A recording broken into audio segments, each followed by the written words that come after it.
Bonjour à tous, mon nom c'est Marie-Ève, je suis étudiante en sciences infirmières à l'UQAR.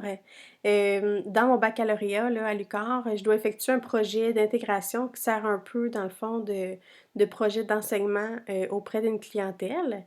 Moi j'ai choisi d'effectuer ce projet-là sur le thème «Démystifions le vieillissement normal de la personne âgée».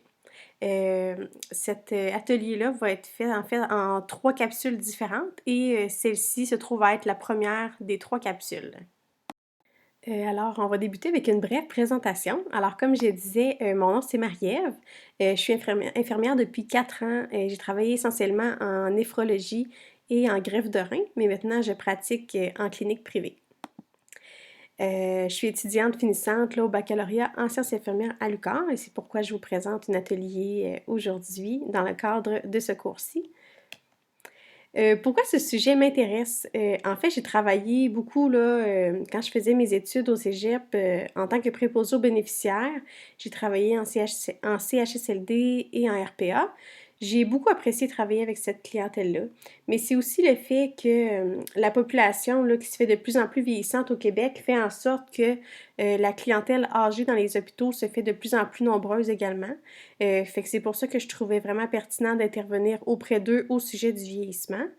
En ayant travaillé beaucoup aussi avec les personnes âgées, on se rend compte parfois que sont moins bien informés au sujet des éléments normaux du vieillissement. Puis des fois, ils se présentent là, avec une problématique quelconque qui aurait été nécessaire d'être traitée, mais qui ne l'avait pas été. Puis malheureusement, parfois, dans certains cas, c'est rendu irréversible. Alors, c'est aussi pourquoi je trouvais ce sujet très pertinent auprès de la clientèle âgée. Pour ce qui est du déroulement de la présentation, on va un peu aller avec la façon tête aux pieds. Fait que finalement, au cours des 3 capsules, on va voir le corps humain, tu sais, de haut en bas finalement. Et aujourd'hui, ce qui trouve à être la première capsule qu'on regarde en ce moment, on va débuter par la tête, au niveau de la tête, en abordant tout ce qui est troubles cognitifs et troubles mentaux. Alors, pour le plan de la présentation de la capsule numéro 1, on va commencer par avoir l'importance du vieillissement. On va voir un peu les statistiques par rapport à ça. Par la suite, on va voir l'état mental et l'état cognitif du vieillissement, voir ce qui est normal, ce qui est anormal. Ensuite, on va voir les facteurs qui influencent là, principalement au niveau du bon vieillissement. Par la suite, ce sera les troubles cognitifs majeurs qui vont être vus. On va parler un peu des facteurs de risque associés, puis on va comparer un peu les signes et symptômes des troubles neurocognitifs à ceux du vieillissement normal. Et on va terminer cette capsule-là, excusez-moi, avec les troubles du sommeil qui sont considérés comme normaux et ceux considérés comme anormaux. Par rapport à l'importance du vieillissement, euh, dans le monde, les personnes âgées qui ont 65 ans et plus constituent le groupe d'âge qui enregistre la croissance la plus rapide. En 2018, les Nations unies disent que pour la première fois, le nombre de personnes âgées dans le monde entier aurait dépassé celui des enfants âgés de moins de 5 ans, puis d'ici à 2050, c'est dans longtemps quand même, il dépasserait celui des adolescents et des jeunes de 15 à 24 ans. C'est quand même assez important comme proportion. Statistique Canada, eux, disent que le 1er juillet en 2021, le Canada comptait là, plus de 7 millions de personnes de 65 ans et plus et plus de 12 000 personnes centenaires, c'est-à-dire des personnes de 100 ans et plus. Moi, j'ai travaillé avec quelques personnes, là, des personnes centenaires, mais jamais j'aurais pensé qu'il y en avait plus de 12 000. C'est assez impressionnant, je trouve, comme chiffre. Ensuite de ça, les personnes âgées là, de 65 ans et plus sont de plus en plus nombreuses à chaque année. Ça, on ne se le cachera pas, c'est pas une surprise. Mais d'ici une vingtaine d'années, la société québécoise va être une des plus vieilles en Occident, selon l'Institut national de santé publique. Fait qu'encore une fois, c'est assez impressionnant comme statistique. Alors, allons-y maintenant pour l'état mental et cognitif du vieillissement. Dans le fond, on va présenter les éléments qui sont considérés comme normaux au cours du vieillissement. Alors, pour commencer, Les habiletés sociales et les traits de la personnalité de la personne sont conservés. Ça veut dire que la personne qui est très sociable, par exemple, et qui aime être entouré là, et faire des activités avec des amis, il ne verra pas de modification à ce niveau-là. Même chose si une personne a des traits de personnalité enjouée, rassembleuse, il n'y aura pas de modification à ce niveau non plus. Et la personne, dans le fond, ne deviendra pas tout le contraire de ce qu'elle était, finalement. Ensuite, lors du vieillissement, c'est considéré comme normal de voir une diminution euh, au niveau des sphères suivantes. Premièrement, au niveau de la mémoire de travail. Cette mémoire-là, c'est un modèle de mémoire à court terme qui sert à stocker des informations nouvelles là, quelques secondes, en même temps d'effectuer d'autres tâches comme garder l'information prête à être utilisée. Puis ça permet aussi de soutenir l'attention et de résister aux distractions. C'est pourquoi une diminution au niveau de la capacité de la mémoire de travail peut impacter facilement au niveau de l'apprentissage de la personne. Après ça, on peut aussi voir une diminution de la mémoire épisodique et prospective. Là, vous vous dites que ça mange en hiver, ça? Je vous explique. En fait, la mémoire épisodique, ça, c'est celle qui prend en charge le stockage et la récupération d'événements personnels vécus. Puis ça va pouvoir aider la personne à les situer dans le temps et dans l'espace. La mémoire prospective, elle, elle désigne la capacité à se représenter, à planifier et à mémoriser ce qui est susceptible de se produire dans le futur. C'est-à-dire que ça va permettre de se rappeler que quelque chose doit être fait ou arriver, par exemple, telle date, telle heure, on a un rendez-vous ou toute autre chose. On peut aussi voir une diminution normale au niveau de la capacité d'attention soutenue pour les tâches qui sont plus longues et plus complexes. À ce moment-là, la personne peut devenir plus facilement distraite et fatiguée quand elle effectue des tâches longues et complexes. Par exemple, je ne sais pas si certains d'entre vous vont avoir de la difficulté à être attentifs à ma présentation aujourd'hui, mais je vous rassure, là, ça ne durera pas une heure là, pour ce qui est de la capsule numéro 1. Au niveau de la capacité d'attention divisée, elle peut être également atteinte à la baisse. Cette capacité d'attention-là, elle sert à partager son attention entre plusieurs activités ou à la réalisation tout simplement de plusieurs tâches en même temps.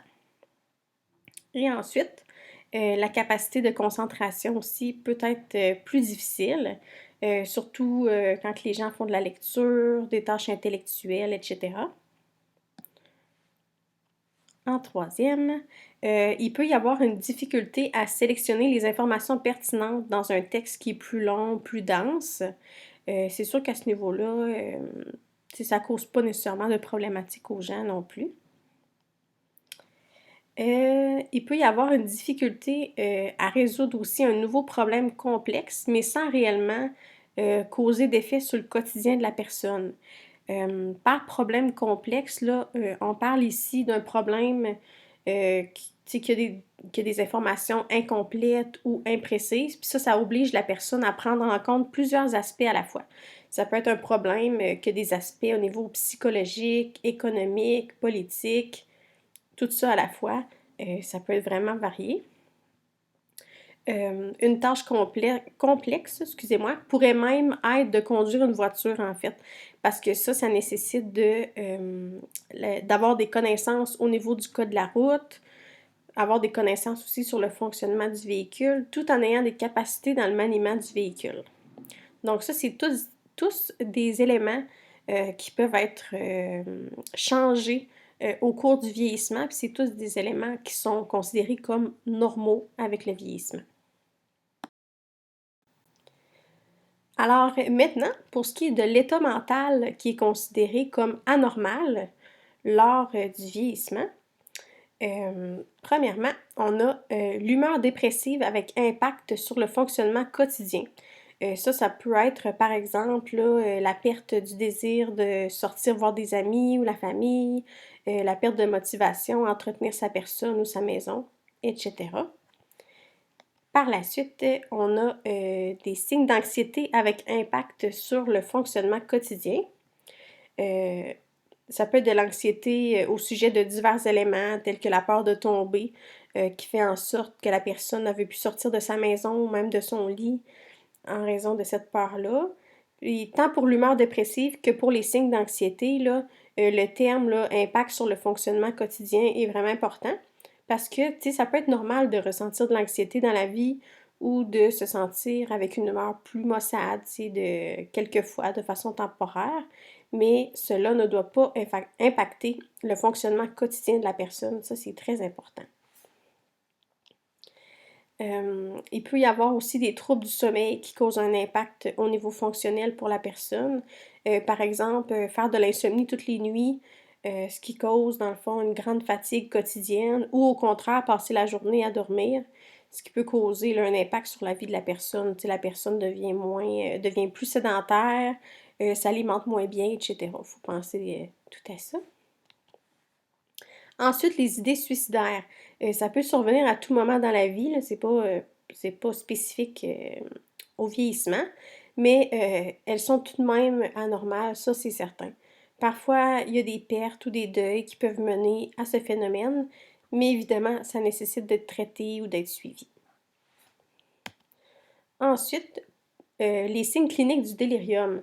C'est sûr que si la personne présente de la détérioration, de la désorientation, excusez-moi, de l'agitation, de l'errance ou des pertes de mémoire importantes, c'est sûr que là, à ce moment-là, c'est considéré comme anormal et ça nécessite d'être vu par un professionnel de la santé. Alors là, on avait vu l'état mental qui est considéré comme anormal. Là, on va voir l'état cognitif qui est considéré comme anormal lors du vieillissement. Premièrement, on a, comme on disait tout à l'heure, la désorientation dans le temps et l'espace. Euh, Ça peut être par exemple une perte de la notion du temps, oublier le mois ou l'année dans laquelle on est, ou ne pas reconnaître le lieu où la personne est, par exemple à l'hôpital, au centre commercial, etc. Deuxièmement, les changements de la personnalité, comme on disait tout à l'heure. La personne ou ses proches, là, ils ne doivent pas remarquer qu'il y a des changements au niveau de la personnalité de la personne. Les traits de caractère et la personnalité de la personne doivent rester idem, telle qu'elle était quelques années auparavant. Ensuite, on a les changements cognitifs qui empêchent le fonctionnement normal de la personne. En fait, tout changement cognitif qui affecte le quotidien de la personne touchée, par exemple, perte de mémoire importante, incapacité à retenir de nouvelles informations, etc. Au niveau des difficultés à exprimer sa pensée, ça peut être que la personne cherche beaucoup ses mots ou oublie des mots qui lui causent de la difficulté à s'exprimer clairement. À ce moment-là, c'est sûr que c'est anormal. Difficulté à nommer les choses. Des fois, dans le fond, c'est que les gens oublient le nom des objets qui les entourent, des objets très anodins, là, par exemple une table, un crayon, une voiture. Euh, Ça peut se présenter aussi sous la forme que les gens peuvent oublier également c'est quoi le rôle d'un objet. Par exemple, le lien ne se ferait pas nécessairement euh, entre la brosse à dents en tant que telle et se brosser les dents. T'sais, ils se rappellent comme pas vraiment à quoi sert l'objet et quel est son rôle. Difficulté à faire des tâches. Par exemple, faire un budget, payer les comptes, nettoyer la maison. Toutes des choses que la personne était capable de faire de façon autonome avant et que là, maintenant, on voit qu'il y a un changement à ce niveau-là, un déclin finalement. Ça, c'est tous considérés comme des éléments anormaux. Abordons maintenant les facteurs principaux qui influencent le bon vieillissement de la mémoire. Pour commencer, on a la santé physique. Ça, c'est un facteur majeur là, qui affecte la santé mentale. On dit là, qu'une activité d'au moins 20 minutes, 3 à 4 fois par semaine, permet aux personnes âgées de vivre plus longtemps et en bonne santé. Une petite activité, là, particulièrement à l'extérieur, peut améliorer l'attitude, diminuer le stress et la solitude. Puis ça permet d'améliorer le sommeil et de prévenir les sentiments de dépression également. L'activité physique, excusez-moi, doit être effectuée selon ce que l'état de santé de la personne le permet, évidemment, là, tu sais. Il faut y aller à notre rythme et selon nos capacités. Même si c'est une activité là, de seulement quelques minutes par jour, par exemple, de faire le tour de la maison quelques fois par jour à l'extérieur, c'est vraiment préférable de le faire, même si ça a l'air un peu nono, plutôt que de rester assis et de ne pas être actif. Les bénéfices de tout exercice physique là, ne doivent pas être sous-estimés pour assurer le maintien du bien-être physique et psychique de la personne. En deuxième, on a les activités mentales. L'activité mentale est tout aussi importante que l'activité physique, en fait, pour avoir un vieillissement considéré comme réussi. Plusieurs activités de différents types peuvent être faites par les personnes âgées pour aider leur esprit à demeurer actif. Et ça leur permet également là, de se développer davantage intellectuellement. Les personnes âgées qui ont plus d'éducation et plus de stimulation mentale ont moins de chances de développer une démence de type Alzheimer ou tout au moins que le développement là, de ces démences-là pourra être retardé là, si la personne est prédisposée à développer ces maladies-là. Ensuite, on a les activités sociales. Il est important de maintenir des liens sociaux avec des gens afin de prévenir là, les sentiments de dépression et de solitude. Le soutien social, ben c'est ça, c'est très important là, d'avoir un système de soutien qui est disponible et efficace. Que ce soit la famille, des amis, ça peut être des voisins, n'importe quoi, des gens qui sont là pour vous, qui peuvent être disponibles si vous avez besoin. Et encore une fois, la raison de cette importance-là, là, c'est vraiment pour prévenir les sentiments de dépression et de solitude. Ensuite, on a les ressources financières. Les gens plus aisés financièrement se permettent souvent de sortir de la maison plus souvent, que ce soit pour aller au centre commercial ou simplement sortir voir des amis. Cela permet d'éviter l'isolement, le sentiment de dépression et aussi de diminuer l'anxiété face aux finances. Allons-y maintenant pour les troubles neurocognitifs majeurs. Il existe différents troubles neurocognitifs majeurs.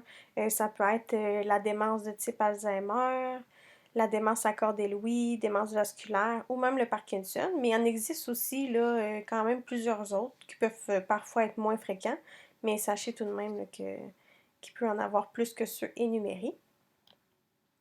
On dit que les troubles neurocognitifs majeurs là, sont un syndrome insidieux et progressif qui sont caractérisés par là, des troubles multiples, parmi lesquels peut figurer, là, entre autres, les troubles de la mémoire, par exemple l'Alzheimer, la démence accordée-Lewy, etc. Quand on parle de syndrome insidieux, on parle du fait que c'est une maladie grave, malgré que à son apparition, au début de son apparition, ça peut avoir l'air bénin, étant donné les symptômes un peu flous et légers au début de l'apparition de la maladie. Par la suite, on dit que les troubles neurocognitifs majeurs présentent une prévalence de 7% chez les Canadiens de 65 ans et plus. Quand on parle de prévalence, on parle du nombre de cas de la maladie, donc des troubles neurocognitifs majeurs, d'une population en général et sur une période donnée, là, à un moment X de l'étude. Ces troubles-là, ils doivent s'accompagner d'au moins un autre type de déficit. Ça peut être par exemple un trouble de langage, des troubles touchant le jugement ou le raisonnement également. Donc on parle que les troubles de la mémoire, qu'on parlait plus haut, doivent s'accompagner d'au moins un autre type de déficit qui peuvent toucher le langage, le jugement ou autre. Les troubles doivent constituer un déclin en comparaison avec les capacités antérieures et ça doit aussi compromettre là, les activités fonctionnelles, professionnelles ou sociales de la personne là, qui est touchée par la maladie. Pour ce qui est des facteurs de risque d'un trouble neurocognitif majeur, on a l'âge. En fait, la prévalence et l'incidence là, des troubles neurocognitifs majeurs augmentent de manière très importante avec l'âge. Ça touche dans près de 80% des cas des personnes de 75 ans et plus. On a ensuite le niveau de scolarité. Plusieurs études qui ont mis en évidence là, qu'une fréquence plus importante des troubles neurocognitifs majeurs chez les personnes qui ont un faible niveau de scolarité.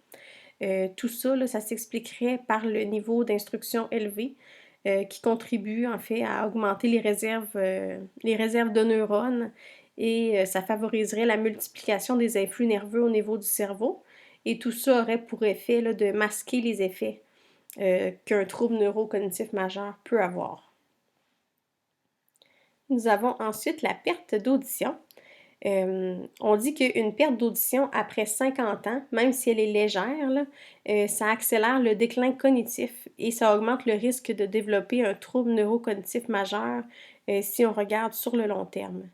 Les raisons de tout ça, ça reste encore un peu incomprise, mais il y a quand même plusieurs études qui ont soulevé ce point-là.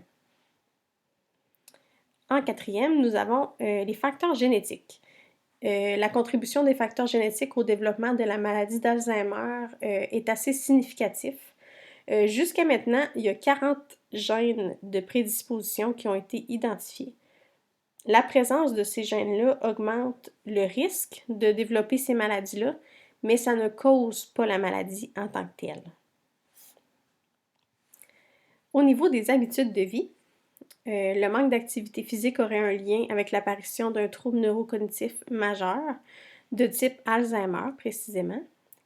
Il en va de même aussi pour tout ce qui est tabagisme, obésité, hypertension, tout ce qui est facteur de risque un petit peu en général sur la vie est un facteur de risque également pour les troubles neurocognitifs majeurs. En dernier, on a les facteurs vasculaires. C'est un facteur de risque des pathologies vasculaires. Sont connus en fait pour accroître aussi le risque de troubles neurocognitifs majeurs, surtout de type vasculaire, mais aussi de type Alzheimer. Ça peut être par rapport à l'AVC, ceux qui souffrent de diabète de type 2, qui font de l'hypertension, du cholestérol. Ça peut être aussi l'insuffisance cardiaque, etc. Le contrôle de ces maladies-là, à partir de 40 ans, retarderait de quelques années l'apparition d'un trouble neurocognitif majeur. Fait que ce qu'on doit retenir, c'est pas parce que vous faites du diabète que vous êtes nécessairement plus à risque, mais si c'est bien contrôlé et que vous avez un bon suivi pour ça, c'est très important pour éviter d'augmenter nos risques. Le petit dernier, les traumatismes crâniens. Il y aurait une relation entre les traumatismes crâniens et les troubles neurocognitifs majeurs. Toutefois, les données restent ambiguës là, par rapport à ça, surtout concernant la force de ce lien, selon la fréquence et la sévérité des traumatismes crâniens. Alors, attention de ne pas confondre les premiers signes d'un trouble neurocognitif avec ceux du vieillissement normal. Pour nous aider un petit peu là, à distinguer les deux, j'ai comparé des signes et symptômes de l'un et l'autre afin qu'on voit qu'est-ce qui est considéré comme normal et anormal. J'ai pris la maladie d'Alzheimer comme trouble neurocognitif spécifiquement, étant donné que c'est le trouble neurocognitif qui est le plus fréquent là, chez les personnes âgées.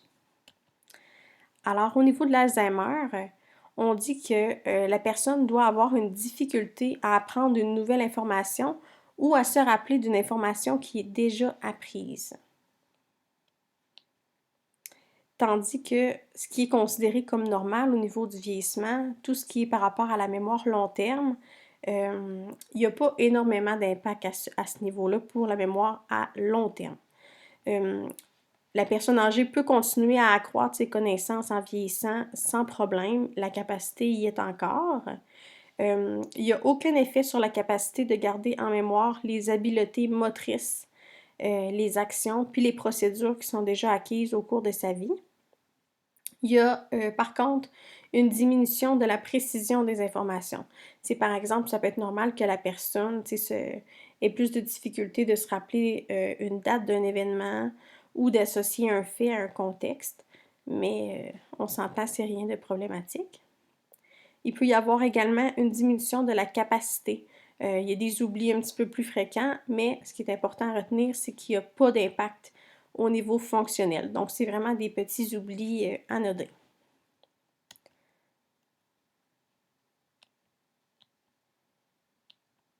Alors, au niveau de l'Alzheimer toujours, ça touche en premier lieu la mémoire à court terme et plus tard seulement, là, s'il y a évolution de la maladie, là, la mémoire à long terme peut être affectée. Il y a également un déficit de la mémoire à court terme qui perturbe dès le début là, le fonctionnement du quotidien de la personne. Par exemple, au niveau de la mémoire à court terme, ça peut être n'importe quoi, là, une personne qu'elle a rencontrée la veille, elle ne s'en rappelle pas, ou justement, on lui dit quelque chose, par exemple, euh, votre chat est décédé, puis le lendemain, elle s'en rappelle pas. Et ensuite, les apprentissages sont toujours possibles avec la maladie de l'Alzheimer. C'est toujours possible d'emmagasiner dans la mémoire à long terme, mais c'est difficile d'acquérir des nouvelles informations et de stocker au niveau de la mémoire à court terme. Il est difficile aussi de récupérer l'information dans la mémoire à long terme. L'accès à l'information qui vient de ta prise là, est vraiment grandement diminué. Pour ce qui est de la mémoire à court terme du vieillissement normal, c'est sûr qu'il y a une diminution de la capacité à manipuler l'information puis à récupérer des informations complexes. Ensuite, des autres signes là, pour comparer l'Alzheimer et le vieillissement normal. Pour l'Alzheimer, on dit que l'attention est soutenue puis est préservée jusqu'à un stade avancé de la maladie. Donc, on est quand même capable d'obtenir un contact de la personne, puis qu'elle puisse rester attentive à ce qu'on lui dit, puis à ce qui se passe autour d'elle. Au niveau du vieillissement normal, l'attention soutenue de longue durée, il n'y a pas d'effet pour les tâches simples, mais c'est diminué un petit peu si les tâches sont complexes et qui durent plus longtemps. Pour ce qui est, par exemple, de l'attention divisée pour le vieillissement normal, c'est-à-dire l'attention qui est divisée en plusieurs tâches, elle peut être diminuée pour des tâches qui sont considérées comme complexes également. La maladie d'Alzheimer, la personne cherche souvent ses mots et a de la difficulté à nommer les objets, comme je parlais un petit peu tout à l'heure dans les éléments anormaux. Mais dans le vieillissement normal, il n'est pas supposé avoir de troubles de langage ni de reconnaissance des objets. Les personnes atteintes d'Alzheimer peuvent être désorientées au niveau du temps et de l'espace, mais au niveau du vieillissement normal, il n'y a pas de détérioration, de désorientation, excusez-moi, dans le temps ni l'espace. Les personnes atteintes d'Alzheimer ont souvent un jugement altéré, tandis que pour le vieillissement normal, les perceptions devront rester inchangées. Fait que la perception de la personne est intacte. Pour les personnes atteintes d'Alzheimer, il y a une perte de la capacité à maîtriser ses émotions. Parfois, les réactions ne sont pas toujours les bonnes suite à quelque chose qu'ils viennent de vivre. Mais pour ce qui est du vieillissement normal, la capacité à résoudre de nouveaux problèmes complexes peut être diminuée, mais les émotions... Pour ce qui est maintenant des troubles de sommeil normaux, on dit que c'est normal de prendre plus de temps pour s'endormir qu'avant. Il est normal aussi que la fréquence et la durée des réveils durant la nuit augmentent. Fait qu'on se réveille un petit peu plus souvent durant la nuit, puis de façon un petit peu plus prolongée. Éveil matinal. Souvent, les personnes âgées ont de la difficulté à maintenir le sommeil jusqu'au matin. Il y en a plusieurs, qui se réveillent avant le lever du soleil et tout ça. Ça, c'est considéré comme normal avec le vieillissement. Il y a souvent certaines personnes qui ont besoin de faire une sieste durant la journée. Là, on ne parle pas de faire 3-4 siestes, donc de passer la journée couchée. Là, c'est vraiment juste de faire une sieste, là, par exemple, après le dîner. C'est normal aussi d'augmenter le temps qu'on passe au lit dans la journée, sans passer la journée au lit, évidemment. Maintenant, pour les troubles de sommeil anormaux, si ça prend aux gens plus de 30 minutes avant de s'endormir, c'est considéré comme anormal. Évidemment, si ça a toujours été ça, la personne a toujours eu un temps d'endormissement assez élevé, ben là, on s'entend, si c'est la normale de la personne, c'est correct, mais on ne doit pas voir de changement à ce niveau-là. C'est anormal aussi d'avoir des réveils très fréquents durant la nuit, c'est-à-dire plus de 4 réveils, et qu'à chaque fois qu'on est réveillé, ça prend plus de 20 minutes avant d'être capable de se rendormir. Ensuite, il est anormal de voir une perturbation du fonctionnement quotidien en raison de la somnolence le jour. C'est-à-dire que si on a de la misère à faire nos tâches dans la maison et à se faire à manger et tout ça, parce qu'on est toujours en train de s'endormir et tout ça, c'est sûr que c'est considéré comme anormal. L'apnée du sommeil est également considérée comme anormale. Beaucoup de gens souffrent d'apnée du sommeil, malheureusement, mais il existe plusieurs appareils, machines en fait, et traitements. Vous pouvez en parler avec votre médecin si jamais vous soupçonnez là, être atteint d'apnée du sommeil. Ça cause énormément de fatigue et de somnolence là, durant la journée, étant donné que les gens n'ont pas un sommeil réparateur. Ensuite, l'insomnie. C'est sûr, c'est considéré comme anormal d'être incapable de dormir, bien évidemment. Alors, c'est ce qui conclut les troubles du sommeil. Alors, c'est ce qui conclut la première capsule. J'espère vraiment que vous avez apprécié. Étant donné que c'est un travail universitaire, évidemment, je me dois d'évaluer d'une certaine façon si ce que je vous ai présenté aujourd'hui vous a appris des choses et si vous avez trouvé ça pertinent également. Pour ce faire, j'ai produit un petit questionnaire avec certaines questions sous forme de vrai ou faux. Pour le compléter, vous avez juste à cliquer sur le lien que j'ai mis sous la vidéo, qui est indiqué là, capsule numéro 1. Vous cliquez sur le lien. Si en cliquant dessus, ça ne fonctionne pas, vous avez juste à copier-coller le lien qui est inscrit et le mettre dans la barre de recherche en haut de votre écran. Fait que là, ça va vous mener à une autre page qui contient le questionnaire en ligne. Ce qui est important, c'est de ne pas oublier de cliquer sur Envoyer lorsque le formulaire est complété pour que je puisse recevoir les résultats. Je vous invite également à participer à la capsule numéro 2 qui va porter sur les systèmes cardiovasculaires, pulmonaires et urinaires. Et je dépose également le lien pour la capsule numéro 2 en dessous de la vidéo que vous regardez actuellement. Merci!